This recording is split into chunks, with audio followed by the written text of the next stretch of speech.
Good morning, Gooners. This is in the North Bank. This is the Matchday preview.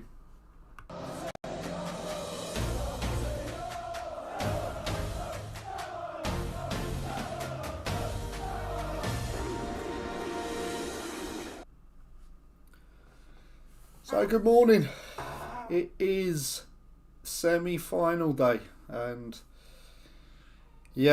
after this last week, I think we need a bit of positivity. I think just through going out of the FA Cup and the performance in itself, which was very disappointing, and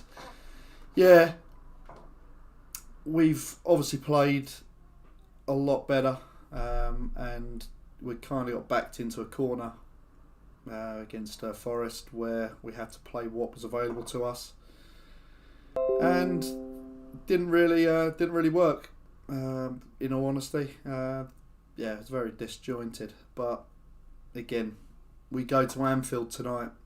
I'm about to head off and get on the road to get down there myself. But we need to turn up for this game.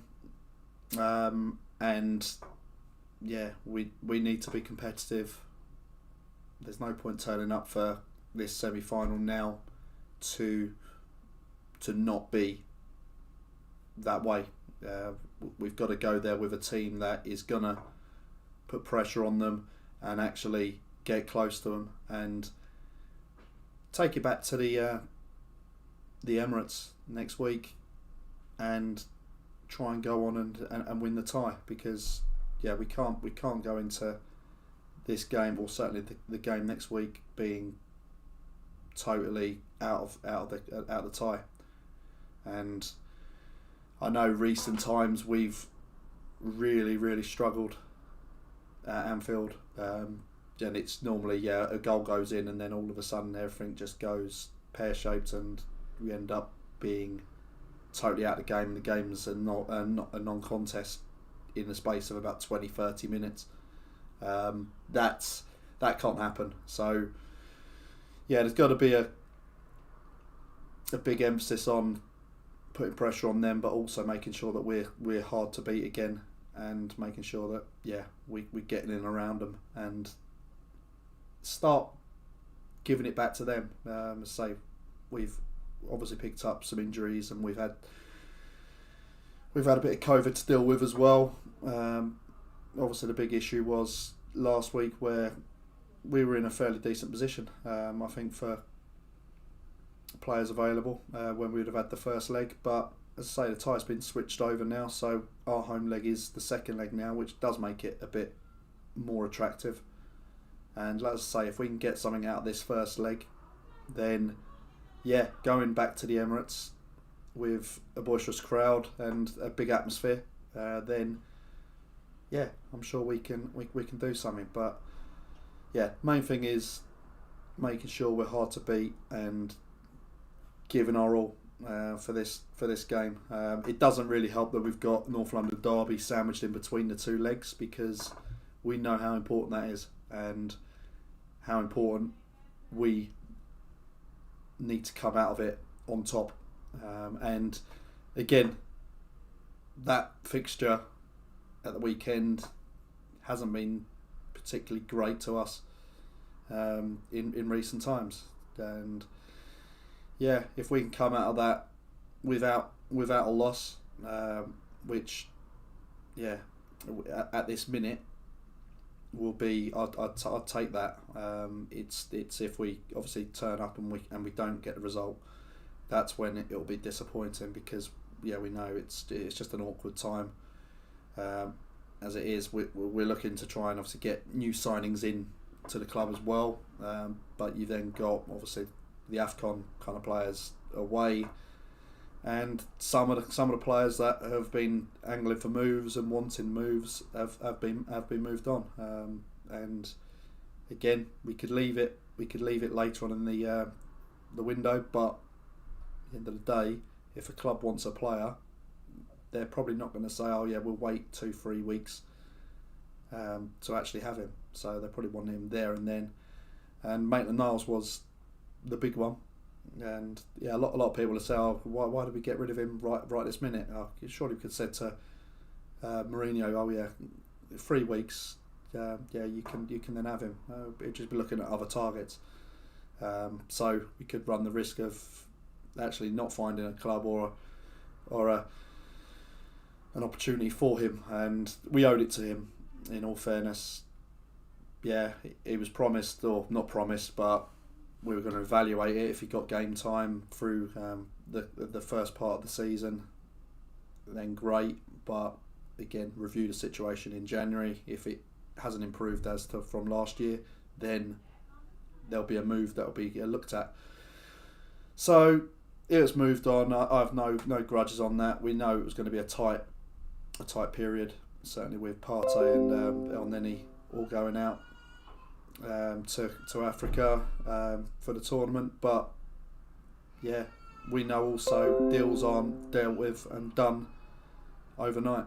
Certainly big transfers, and we look at Vlahovic at the minute, which again, there's huge talk, there's huge coverage over it at the minute, and so many differing views about what we do and how we'd go about it, and is the player interested, is the player not interested? It's like, well, no, it's all part of the negotiation process in modern day football now. It's big change now in how things are negotiated. There's obviously big things to iron out. Once that gets done, then I'm sure something will be announced. But yeah, there's obviously some interest there, because Arsenal wouldn't have carried on and they wouldn't have been working on this like they have, and this is what it appears to be from the media coverage and the reports that are kind of coming out from the camps. If there was no kind of interest, then yeah, we'd have ripped it up and we'd have then gone to look somewhere else. But I don't think that we've just stuck it all in one basket. I think we've obviously got feelings out on everything. So yeah, I think we've got interest for Isaac. We've got midfielders as well. So I think there's some big things that are happening in the background. But like I say, it's not easy to get these deals done and dusted at the minute. But yeah, I'm sure over the next 10 days we'll have some news. But it doesn't help us at this minute. Obviously, when we get COVID and any kind of like niggly injuries out of the way, then the squad looks a bit better than it did last week. So yeah, I think by the end of the window we should have a very strong squad going into the latter part of the season. And as I say, if there's a couple of like stop gaps, kind of like loans coming in, then fair enough. It bridges us to the summer, and that's the important one. And I spoke about the striking options as well. And if we go into the summer and we do lose 3 or 4 of those strikers, and I'm talking about Aubameyang, I'm talking about Lacazette, I'm talking Nketiah and Balogun. The latter two, yeah, I think we probably will look to maybe try and shift Nketiah on for a fee if someone's coming in for him, because yeah, in the summer he'll be free to join any club at the minute. So yeah, it would make sense that a January move for money would be the better option. Balogun, he's obviously joined Middlesbrough on loan for the rest of the season, so he's gone. I imagine he will get a similar loan for the following season, whether or not that's at Borough again, going into there, so you end up having almost like an 18-month loan for him. That will probably do him some good, because yeah, we'll get consistency, and then we'll get a proper inkling as to whether or not we know he can do it. Certainly at that level, and if he can bang in goals for a club that's challenging to get into the playoffs, if they get into the playoffs this year, they're only just outside. So, yeah, there'll be big incentives for him to prove what he can do, and if he goes there and he lights it up, and he comes back, we get the reports back from him to Arteta that he can do it, then there'll be opportunities. But as it speaks, as in now, all he's had is under 23 action. He's blew up that division with his performances. But when he's been asked to come and play in the first team, he hasn't taken. He just hasn't done it, and you've got to almost snap up that opportunity to kind of come in. When you've got the opportunity, bite the hand off and then go and prove what you can do. And I mean, that's the same with Nketiah as well. I think that proves that he hasn't got it at that level yet. No doubt there is huge talent and potential there. And yeah, Nketiah's still young. So it just means that he needs to get on, go somewhere, play consistently to realise himself as well and just understand where he is, because he may play in the under 23s or whatever, but when he is called into the Premier League, then there isn't a lot happening for him, and yeah, needs to be more on a consistent base. But yeah, those two go. We then look at Lacazette, and we know, and this is something that hasn't really been touched upon, and they've got a quite a friendly relationship, Aubameyang and Lacazette, and you're suddenly thinking, what really does Lacazette think about what's gone on, and are they that close? And again, if Aubameyang was treated unfairly, would you think that he would have had proper grumblings? And that's what I'm saying. I'm thinking, if Lacazette is friends with him, and the squad think that maybe, say, Aubameyang's been mistreated, Arteta's overreacted. That's what some fans have come out and said, I've read. And you look at it like that and you think, well, will he sign a contract? So again, you look at, if that happens and then they both go, we've only got, say, Martinelli, Pepe and Xhaka as forwards. And yeah, you look at that, that's why I think we need to strike with Vlahovic or a similar player in this transfer window, because we don't want to be going into summer scurrying around trying to get business done before the start of the season, next season. We need to get someone in, and then if we have to then supplement that by getting someone else in as well, as it just means that we've jumped ahead this season to deal with the upcoming. So that's good on that side, but again, midfield also, just to tie things up, would be a real benefit as well for the club, because yeah, let's say that there's a few players there that are bordering on needing a little rest and a bit of rotation just to help out. But yeah, it's going to be a really, really important 6 months for the club, I think. But yeah, but tonight, semi-final at Anfield, I think we're going to be alright with regards to our squad selection. I think that the players that have been out are going to be playing. We look at Gabriel coming back in as well, obviously being suspended for Forest, he'll probably come straight back in, and it'll be more of a settled team. Tomiyasu, I think, will come in. Again, he's had a knock, but as I say, I think this is a good important game to get involved in, and certainly game time going into the weekend. So we need players to be on it and ready. So yeah, I hope that they'll be ready and it isn't a risk. So yeah, it's one of those where we just got to get everyone in and playing. So let's focus on our strengths, and let's say with Smith Rowe, again, I'd be inclined to not play him from the start. I'd love to be able to play him, but as I say, I don't want to risk him.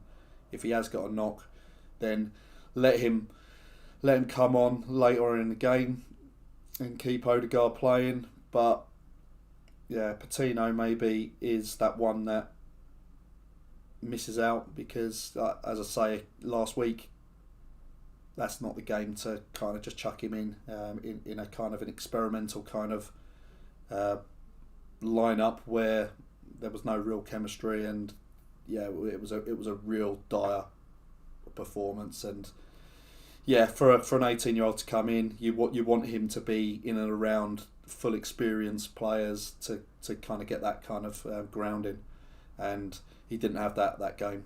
So I felt a little bit sorry for him. Really, he's got that debut and he's playing, and it's just not good for him. So yeah, I think Xhaka is going to come back. As I say, hasn't trained since coming back, but I believe he's returned negative now. So yeah, he's missed training, and he may be a bit short fitness wise, but we haven't got a huge amount to really call upon. So I think he'll come in with Lokonga, and it's a chance to kind of them two to get a bit of stability in that middle, and hopefully we get a good, or certainly a better performance in that kind of spine or central area of the team, certainly in the middle of that park, and there'll be less kind of mistakes and general lack of flow through the midfield and into that third of the pitch that really matters. And that was what was really poor against Forest, is that we was really struggling to get the ball into those kind of advanced areas, and yeah, that's key. So yeah, we need to be positive, and yeah, let's get behind the boys and say I'll be heading off in a couple of hours, and yeah, I'm nervous, yeah, but yeah, I'm fairly positive that we're gonna get a decent enough result to take back to the Emirates. So I think that we could get a 1-1 draw today. I love a win. I'd love to be real cavalier and say yeah, we're going to win. But again, Liverpool they've had a bit of a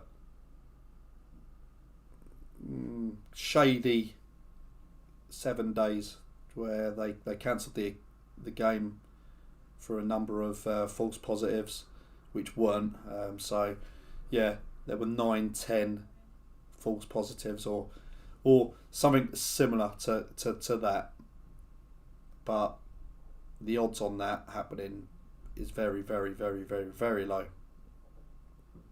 And yeah, it reeks a little bit, and you suddenly say, yeah, that one player that apparently was positive looks like he's going to be back, Trent Arnold, and you're seeing Alisson back, you're seeing Arnold back. Yeah, they've got their players back. Van Dijk was back last week for the FA Cup game they had, but for 3 days later for the game they postponed, there's nothing. So just very funny that they could then put a team together 3 days later. But yeah, we move on, goodness. And yeah, hopefully tonight we'll be cheering and celebrating a good Arsenal victory, or certainly a good Arsenal performance. Up the Arsenal. Cheers.